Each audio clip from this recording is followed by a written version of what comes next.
งานตึกแห่วัดเยียบมันนี่รู้สึกว่าคนหลายทีเดียวคนหลายคนได้ปูได้ปลาพี่น้องมันไผมาก็ได้มันงานตึกแห่บ้านท่าเยี่ยมเคียนพุงพื้นละ50 บาทน้ำโหนพี่น้องบรรยากาศตอนเช้ามันไผมาก็ได้มันงานตึกแห่น้องพึ่งหลัดบ้านท่าเยี่ยมเคียนพุงใกล้ๆกับสะพานวัดเยียบเลย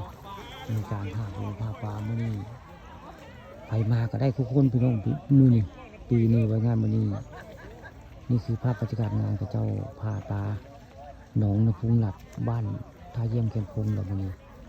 มีคนมาตึกหลายอยู่ได้ปลาก็หลายลงตึกบ้านแรกทึกใส่ปลาใหญ่ตึกที่จะดุ้งหน่วยงานมันเจ้าได้ปลาได้เจ้าตึกที่จะดุ้งบริเวณ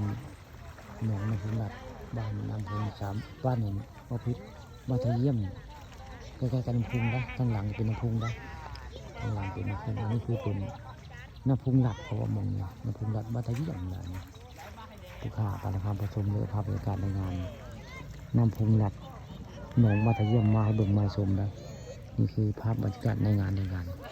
พระเจ้าพาปูพาปลาดันพาปูพาปลา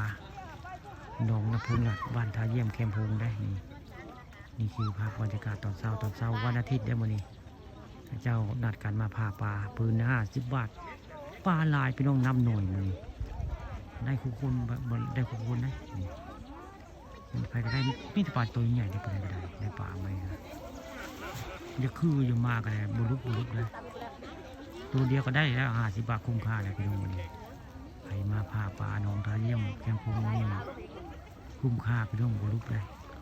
ปลามันใหญ่พี่น้องปลาใหญ่ได้มาผ่าช่วงน้ำแห้งพอดีเนาะ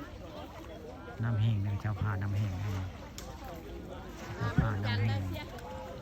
ได้ปลาคุ้มเลยไ